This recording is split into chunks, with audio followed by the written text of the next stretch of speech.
site of the principal part of the incident at Exeter that occurred in Labor Day weekend, September 3rd, 1965. This was a very interesting location because there were three separate sightings that we know of that happened here that infamous night. The first was a fairly good-sized family that saw the brilliant red fireball, blood red UFO out here, over beyond the fences in here in the pasture land. And then at midnight, Norman Muscarello was thumbing home from his girlfriend's at Kensington, Amesbury, New Hampshire, just down the way there, and was coming along here, and he had a crimson blood red UFO come up over him the size of a football field, the size of a barn, and it turned the horse farm to this direction, blood red, as well as the dining farmhouse to the other side over here. And young Muscarello was so frightened he actually dove behind a stone wall. And we're not sure, there's a little piece of stone wall here left. It's changed. There's a few newer homes in here. It took him a bit. He pounded on one of the doors of one of the homes, and they didn't open up, fearing it was somebody who was drunk. But he did manage to flag down a car with a couple in it and hitch a ride into Exeter to the Exeter police station. So he came in pale as a ghost, trembling, trying to light a cigarette to tell his story about the occurrence out here on Route 150, which locals call a UFO alley. And as he was telling it to the sergeant at the desk, Reginald Scratch Tolan, Eugene Bertram, the toughest policeman on the Exeter police force, arrived, and he had just had an experience of two women out on Route 101 that runs from Manchester, New Hampshire, main road over to the seacoast to Hampton Beach area. And they had said they'd been chased by a red UFO, bright red light from Epping, about 10 miles down to the Route 85 process on the road, and he found them there trembling and terrified, pulled off to the side. So he had taken their story, but that's kind of as far as it went until he got to the police station and heard young Muscarello's story. So he put young Muscarello into his car, 18-year-old, about to be a naval recruit, head off to the Navy, and they drove back up here. And they got out of the car. This was field here. There was a fence further back. And they started walking down into the field down below. You can see it's quite extensive. And didn't see a thing. And then all of a sudden, up from behind the tree line, far down in the back, and the trees were tall pines, kind of as they are now. I'm sure it's a different generation of those, but up came that red UFO, and it came towards them, and the brilliant bright red light flooded them. They were feeling they were going to be irradiated. Gene Bertram, the policeman, drew out his .38 service revolver, pointed it skyward, thought better of that. He said young Muscarello was quite paralyzed, so he dragged the teenager back to his automobile. And he said, he called into the station, and he said, I see the damn thing myself. At that same time, David Hunt, another patrolman, was on his way out. He joined the other two, and he also saw it a little bit more in the distance. It wavered over the site here. It yawed. It floated like a leaf. Classic features of what people report in UFOs. And it was watched between Muscarello and Bertram for about 15 minutes. So the first family saw it at 10 o'clock in the evening. Muscarello at 12:30. Back at 1:30, 2 o'clock came the policeman. So it was 3 incidents that we know of over a very prolonged period of time, and that was very unusual. And then it took off in the distance towards Hampton. There was a phone call into the police station from a man at a phone booth, terrified that the UFO was hovering over him. And when the police went to the phone booth, he was gone. But one of the parts of the mystery is people have wondered what's out beyond in this area. So we're going to walk out there today so people can get a look at the lay of the land. There's an area where some think that the UFO will hide. Out in that area, there's also a power line that they think perhaps in this area, the UFO has been seen putting a silver tube out, touching the high tension lines over the years. So this kind of gives the background of when the UFO came up on the road, the policeman, over Norman Muscarello, and now we'll head down a park and we'll walk in and see where perhaps it was hiding and waiting. We're filming in from the Route 150 a bit because of the noise from these. You can see the transmission lines up above. And as it pans around, you'll see that it's focusing over the power lines and out beyond what is called the Great Meadows, which is a very, very interesting, large meadow that's isolated. It backs up to Phillips Exeter Academy's Kensington lands, which we find very interesting things UFO that ties into Phillips Exeter Academy. And, out in here in the Great Meadows, there's a stream that runs through. It's a terrific trout stream, what they would call native trout. They're a good-sized trout, about 10 to 12 inches long and fat, and as pink as a wild salmon.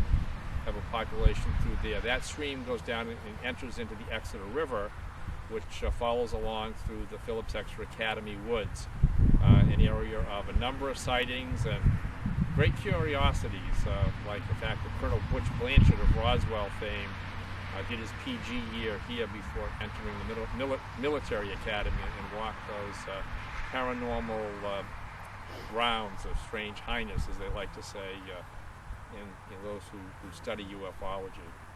So we're going to follow parallel down to the power lines as we go, and coming out behind the horse farm. And for the first time, I think, you're going to get to see some very interesting terrain that not many have seen. Raymond Fowler, a well-known author of many, many books and bestsellers, arrived here a week or so after the incident, actually after he'd done his interviewing of the principal people. And he and his brother walked in along this line then. So there's been quite a long-term interest in this area. So I'm glad you can join me in seeing where everyone thinks that potentially that UFO would nestle down and hide, waiting. So as it's being panned, the Great Meadows, one can see the boggy area is dense. In New Hampshire, they're apt to call that kind of density in alders and thickness the pucker bush. But this was an area of great interest to the Abenaki people who resided in the area. There are a lot of resources. We can see cattails out there, which they somewhat consider their grocery store for most parts, from the tubers to the cattail flower and greens was usable by them. And nature changes, geology changes. At one time, this was much less wet than it is now, much more of a drier meadow. But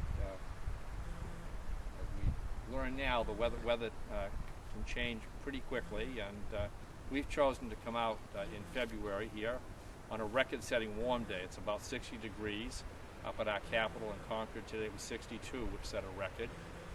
And as I think of records, one of the interesting features of UFOs when they have major sightings or historic sightings down in this area is a very unique feature of the weather changing dramatically before they arrive. And the 1965 September 3rd incident is a good example of that. Just a day or so before, there was severe thundering lightning storms for hours and hours. Lots of electricity in the air. Some think that maybe this was a way of opening a port between dimensions, a portal, by kind of aligning what needs to be to pass through the layer, through any barriers, and creating an opening, a throat, perhaps even through a wormhole. And that end of August, that set records up on Mount Washington. It was snowing up on Mount Washington. Minus degrees. It was one of the coldest times that anybody had recorded in New Hampshire at that time. So severe weather, lots of lightning, big thunder, winds, and that is what preceded the arrival and viewing of that unidentified aerial phenomenon, the big bright red light, as some would term it, a fireball. We've moved in a little bit further, still in a lowland area with a lot of cut-over stumps, adjacent to the power lines lines, which we can pick up in the distance, and the Great Meadows. Also typical of New Hampshire, a stone wall boundary A lot of this was dairy country, dairy farms back in the day. As we get in further behind the horse farm, you'll see a lot of different riding trails, because that farm now boards horses, does training of horses, and people keep their horses there and arrive, and then can take a nice ride in the woods on these very, very well marked and very, very nice trails. There's a lot of wildlife in through here. We just passed a bit of coyote scat. The last time we came through, there was a very large track of a very large coyote that had been using the trail. A goodly number of white-tailed deer. Most curiously, the imprint in the snow of a great blue heron, a good-sized one, who didn't migrate south this year. Some of the Canadian geese and herons seem to be able to eke out a winter living around the Exeter area. One of the trees, we heard a loud noise, which was our friend, the pileated woodpecker. It was a good-sized brute, it was indeed. So now we can continue onward, but it gives you an idea how we've gone through the hemlock forest and cut off into the lower area. So we're now moving up to the first of more of a rolling hill country. You can see we're getting into some nice mixed hardwoods, older hardwoods here. This first one, we're going to come across a ridge and you'll see some nice beaver activity, some large trees they took down. And then we'll finally reach the other hill that has really the desired location of where we think potentially a UFO could hang out in isolation, kind of as long as it wants. And in that area, we kind of use this, people would talk about either an anti-gravity or some type of secure footing on the craft, a disc-shaped craft that could sit down and then kind of offload and use the hill and the wooded area as a temporary base. I had some good rain along with the 60-degree temperatures. We're part of that East Coast storm that swept up the coast. So it is getting pretty spongy and wet, and these logs are a bit floaty. So we'll see if we can get across here without taking a swim.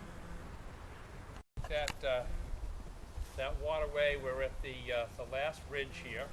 Having crossed that kind of tricky little waterway, which rises up very, very nicely, as you will see as the camera pans around here. And I think we'll find on the other side of the ridge is the so-called Promised Land, UFO haven. So this is the flat hilltop area. Still a lot of white-tailed deer sign as it is. You can see the swamp off to the side of it. You'll soon see what we think may be the holding area. But you can see how flat this is.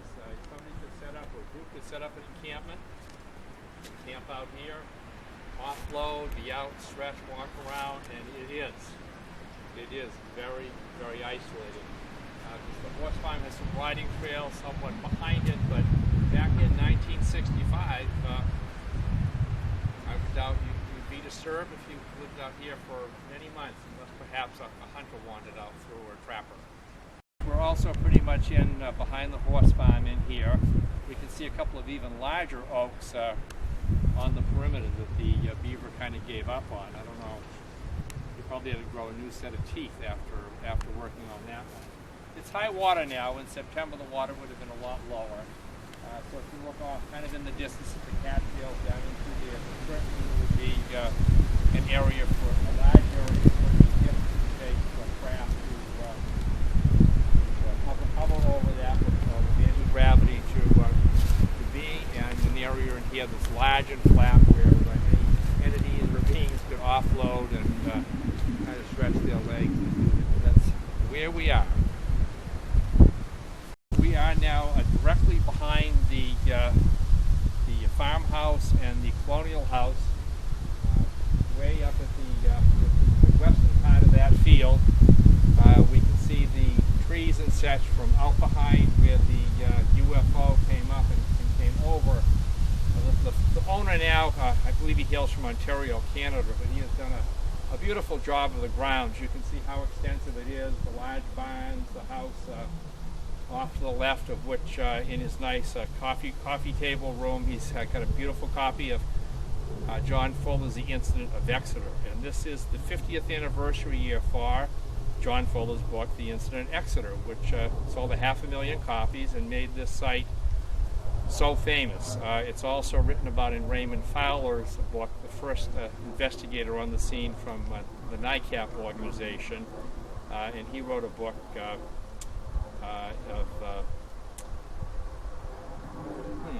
interplanetary visitors, I want to say. So again, we can see the fences, the farms in the background. It is a beautiful piece of property. Raymond Fowler, in his book, his book that he wrote, Interplanetary Visitors, also has quite a bit on the incident at Exeter in it as well. So we're looking down from the top of Shaw's Hill across Route 150 at those power lines. Get a good look of the great meadows out beyond, and the whole part of those high tension lines. Now they swing across the road over to our left here, where we are up at the top of a place called Shaw's Hill. This is pretty much, it might have been a drumlin, but it's certainly through farming, very, very flat up here now. And it's very significant in local UFO history because in John Fuller's book, other sightings, people have seen UFOs land on this field at night, and the curious part of it that they see is they see lights, like a runway or an area at an airport. As we pan this one last time, and you see the flatness like that. In fact, at night, I've been up here with Thomas Muscarello, Norman's brother, and we like to look at Orion's belt up there. But some say there's a port or a UFO window right at this location, so it is pretty significant, probably the most significant field area with the power lines again adjacent to it on the New Hampshire seacoast. So as I finish up, I hope you've kind of enjoyed this part of the local history. If you like that, we may do another one. We're thinking of some graveside history and going to visit Betty and Bonnie Hill's grave over in Kingston, Thomas Muscarello, Gene Bertram, and David Hunt's over in Exeter with a little bit of the history. We're not far, really, as a crow flies through where Betty Hill grew up. It's another significant part of the tie-in of this very special area. So we hope if there's the interest of this, then we will kind of continue to do these little jaunts out along the wayside and for your viewing pleasure. Thanks.